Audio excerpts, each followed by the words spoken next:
લોકસભાની ચૂંટણી પૂર્વે ભાજપને મોટો ફટકો પડ્યો। ભાજપના અનેક ટોચના નેતાઓએ ચૂંટણી પહેલા ભાજપનો સાથ છોડી કોંગ્રેસનો હાથ પકડ્યો છે।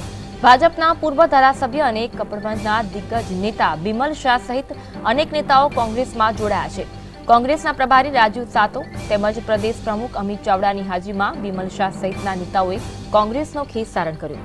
બિમલ શાહની સાથે બારડોલીના પૂર્વ ધારાસભ્ય અનિલ પટેલે પણ કોંગ્રેસમાં તેઓ જોડાયા તો સુરતના દર્શન નાયકની પણ ઘર વાપસી થઈ છે। વિધાનસભા ચૂંટણી વખતે કોંગ્રેસ દર્શન નાયકને સસ્પેન્ડ કર્યા હતા, જે હવે ફરીથી કોંગ્રેસમાં જોડાયા છે। મહત્વનું છે કે બિમલ શાહ કપડવંજ વિધાનસભાની બેઠકના પૂર્વ ધારાસભ્ય છે। તેઓ છેલ્લા ઘણા સમયથી ભાજપથી નારાજ હતા।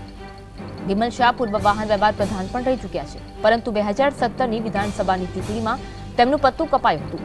ભાજપે ટિકિટ ન ફાળવતા બિમલ શાહે નારાજગી વ્યક્ત કરી કપડવંજમાંથી જ અપક્ષ ઉમેદવારી નોંધાવી હતી।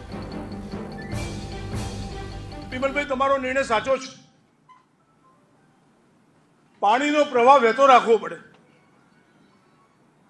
તમે પાણીનો પ્રવાહ ગંદકી રાખશો તો પાણી ગંધાય છે, અને એટલા માટે કાર્યકર્તા તરીકે કામ કરવાની જીતથી જીલથી અને વિશેષ કરીને આજે કહેતા કદાચ હું અટકાઈશ નહીં કે સતત છેલ્લા કેટલાય કદાચ 1-2 વર્ષથી દિનસાભાઈના સંપર્કમાં આવ્યા પછી મારી પાછળ હતા કે મારે સારા માણસોની જરૂર છે। બિમલભાઈ, તમે સક્રિય થાઓ, કોંગ્રેસમાં કામ કરો, ભાજપમાં હવે તમારું કામ નથી। અને આજે હું ખરેખર કોઈ પણ જાતના વાદ વિવાદ વગર કોંગ્રેસમાં કામ કરવાની માનસિકતા સાથે આજે જોડાયો છું। મને વિશ્વાસ છે, કારણ કે આપણને બધાને ખબર છે અમે લોકો યુવાનો માટે લડ્યા છે। કોંગ્રેસની પહેલી 5 લાખની રેલી રાજીવ ગાંધીજીની રેલી હતી ને, ત્યારે 5 જણા ભેગા થઈને અમે આંદોલન કરતા હતા, રોજગારી માટે કરતા હતા। આજે રોજગારીની સ્થિતિ શું છે? મારી ઓફિસમાં રોજ 10 અરજીઓ આવે છે। એન્જિનિયર હોય, ફાર્મસી હોય, છોકરાઓ બેકાર છે।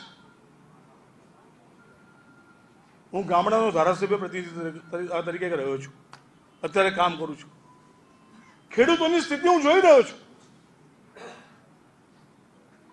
આજે કોંગ્રેસમાં છેલ્લા કેટલા વખતથી બધાનો જીવ બળે છે કે આ કઈ દિશામાં જઈ રહ્યું છે।